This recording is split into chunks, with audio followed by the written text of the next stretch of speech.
Good morning friends, again a great welcome to my channel. आज हम करने वाले हैं lecture 5 from forms of the poetries. Poetry की फॉर्म कवर करना बहुत ज़रूरी है किसी भी कॉम्पिटिटिव एग्जाम के लिए, चाहे वो सब्जेक्टिव हो चाहे वो ऑब्जेक्टिव हो। आज हम कवर करने वाले हैं बैलेड। बैलेड एक ऐसी पोइट्री है जिसमें किसी स्टोरी को, किसी कहानी को एक म्यूजिकल फॉर्म में रिसाइट किया जाता है। स्पेसिफिकली ये एक फॉकलोर होती है। पुराने टाइम में when written tradition was not as popular as it is today, उस टाइम पर बैलेड की फॉर्म में ही पोइट्रीज को प्रेजेंट किया जाता था। तो बैलेड के बारे में आइए और जानते हैं इस वीडियो में। जेपीएससी कोर्स की बात करते हैं। इंग्लिश लिटरेचर के लिए मैंने आपको डिटेल दी थी इस कोर्स की और बहुत से लोगों ने ज्वाइन कर भी लिया है। Now it is difficult to take any new admission. However, if anyone wants to prepare they can go for the PDF. PDF for each topic is also being given. PDF किस तरीके से आप ले सकते हैं, आप कॉन्टैक्ट कर सकते हैं टेलीग्राम पर। बैलेड के बारे में जानते हैं। Ballad meant for singing. हम word to word stuff definition के लिए नहीं जाएंगे, लेकिन समझेंगे हर लाइन को। एक ऐसी पोइट्री जो कि गाने के लिए बनी है लेकिन इम्पर्सनल है। जो सिंगर है वो अपनी कहानी नहीं बता रहा है, एक कम्युनिटी की कहानी बताता है। उस कम्युनिटी की कहानी बताते हुए उसमें डांस भी इंक्लूडेड है और ओरल ट्रेडिशंस भी इंक्लूडेड हैं। और जो लिसनर्स हैं they are not very much literate. Literary influence उन पर ज़्यादा नहीं है। बहुत सिंपल लैंग्वेज में कोई फोक टेल सुनाई जाती है उन लोगों को गाने की फॉर्म में।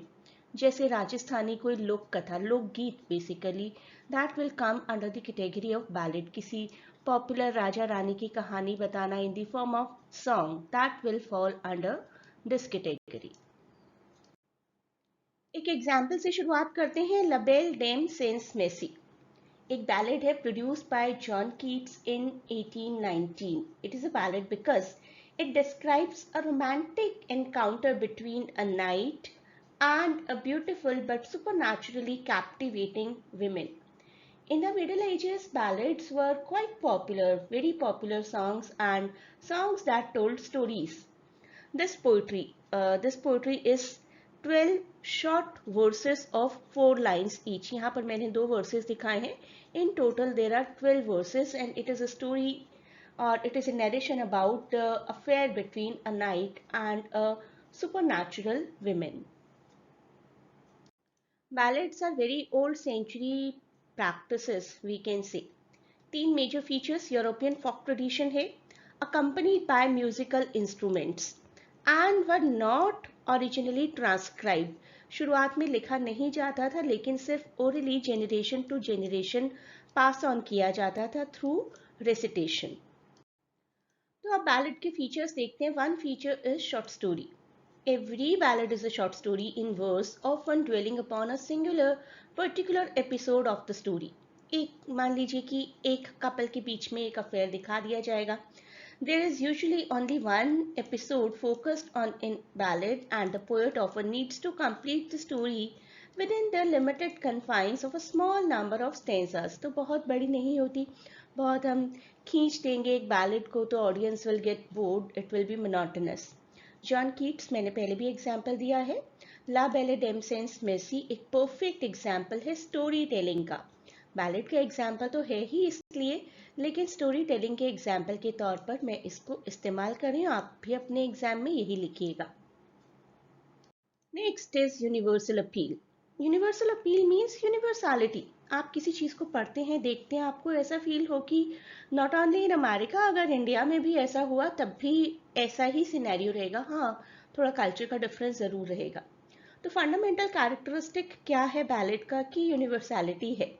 एग्जाम्पल में आप राइम ऑफ एंशिएंट मैनर लिख सकते हैं।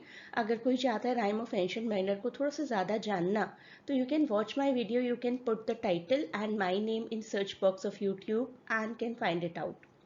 The rhyme of ancient manner एक बैलेड है about the consequences of killing in albatross. तो ज़रूरी नहीं है कि हर जगह पर एल्बेट्रॉस को ही मारा जाएगा। It is basically a metaphorical representation कि if you have committed a crime, you will remain filled up with guilt. तो कहीं पर भी ऐसा ही होगा, beat Canada, beat India, beat Australia, beat America. तो कहीं पर भी अगर कोई ऐसा पर्सन जो कि जिसके इमोशंस अभी इंटैक्ट हैं, उसने अगर कोई क्राइम कर दिया या उससे कोई क्राइम हो गया, that person will remain in guilt and that is very much universal.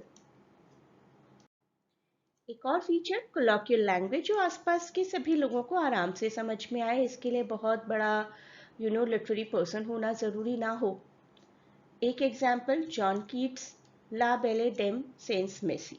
Poet ने बहुत ही कोलॉक्यूल लैंग्वेज यूज़ की है, इतनी अच्छी कि जो लोग इसको सुनते हैं, पढ़ते हैं, उन्हें ऐसा फील होता है कि they are experiencing everything first hand rather than being merely an observer. और इसी तरीके की लैंग्वेजेस और फ्रेजेस यूज किए गए हैं राइम ऑफ एंशियंट मैनर में।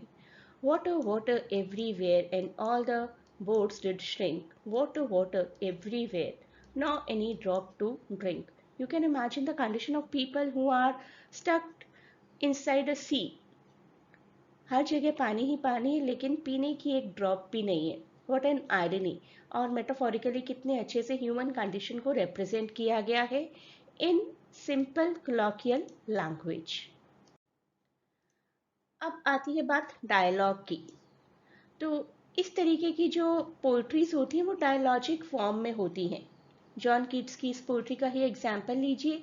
It seems to be a dialogue between the speaker and the knight is telling the story to the speaker. जैसे कि हमारे राइम ऑफ एंशिएंट मैरिनर में मैरिनर अपनी स्टोरी बता रहे थे वेडिंग गेस्ट को, यहाँ पर भी ऐसा ही कुछ है, यानी कि डायलॉग्स तो हैं। The knight story is one of love and loss and the speaker can sympathise with him. The dialogue between the two creates a sense of intimacy and understanding. तो जब हम दो लोगों के डायलॉग्स कॉन्वर्सेशन सुनते हैं बेसिकली इन अ poetry, तब हम ज़्यादा एसोसिएट करते हैं उन दोनों के साथ। तो इस पोइट्री में दिखाया गया है knight is talking to some speaker. Next feature is refrain. Refrain का मतलब है कोई पर्टिकुलर फ्रेज बार बार रिपीट होता है, वही उस पोइट्री की यूएसपी होता है, वही उस पोइट्री की आइडेंटिटी होता है। Edgar Allan Poe, Annabelle Lee, very popular ballad poetry in a kingdom by the sea, in this kingdom by the sea, in this kingdom by the sea. तो कई बार तो पहचान ही उस पोइट्री की इतनी अच्छी बन जाती है कि हम ओरिजिनल टाइटल को भूल कर सिर्फ उन लाइंस को याद रखते हैं जो कि रिपीट हुई हैं, and those lines we call to be refrain. अब बात करते हैं बैलेड स्टैंजा की। काफ़ी रिमार्केबल कैरेक्टरिस्टिक है ये बैलेड का। मैं आपको इतना डिटेल में लिखकर इसलिए दे रही हूँ क्योंकि आप अपने सब्जेक्टिव एग्जाम के लिए मटेरियल कलेक्ट कर पाएँ। इसी सभी मटेरियल को लिखें, लेकिन साथ ही साथ समझे ज़रूर, do not just copy and paste.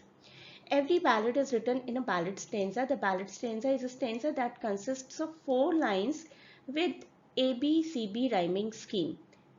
A, B, C, B. देखिए यहाँ पर sky not matching with anything, but noon is matching. B line is matching with this line. तो यहाँ हम दोनों जगह B लिखेंगे और यहाँ पर C लिखेंगे। तो ABCB general rhyming scheme है। There are 4 accented syllables in the first and third lines, while in the second and fourth lines there are 3 accented syllables. अब syllables को हम इस वीडियो में तो नहीं डिटेल में समझ सकते। मैंने आपको syllables को समझने के लिए, मीटर्स को, प्रोसिडी को समझने के लिए कुछ प्लेलिस्ट्स प्रोवाइड की हुई हैं। अगर आप उनके बारे में नहीं जानते हैं, please do ask in comment. In poetry, ballad stanza is a type of stanza, 4-line stanza known as quatrain, most often found in the folk ballad. folk ballad में बहुत ज़्यादा पाया जाता है। Ballad stanza consist of total of 4 lines, जिनकी हम बात already कर चुके हैं। ABCB की फॉर्मेट में है ये। Generally written in iambic trimeter. आयाम क्या होता है, मीटर्स क्या होते हैं, that also you will come to know in my other videos of accented unaccented syllables या मीटर्स। किसी भी तरीके से आप या तो सर्च कर सकते हैं या फिर कमेंट्स में पूछ लीजिए, I will provide the link to playlist. तो अभी हम कर रहे थे लेक्चर 5। लेक्चर 6 में हम लोग कवर करेंगे free verse versus blank verse. IGNOU के लिए तो आप हमारी क्लासेस को ज्वाइन कर ही सकते हैं। Other than IGNOU, if you want to join for any literature competitive exam, be it CUET, JMI, IPU, MA English, UGC NET or JPSC, JSSC, you can join us. Even for English literature, UPSC optional, you may connect at the given link. Telegram channel और WhatsApp दोनों के through आप लोग connect हो सकते हैं and can join और live session, जहां पर आपको PDFs भी प्रोवाइड की जाएंगी। एक पूरा डिटेल डिस्कशन होगा हर इम्पॉर्टेंट टॉपिक का, MCQ सेशंस होंगी।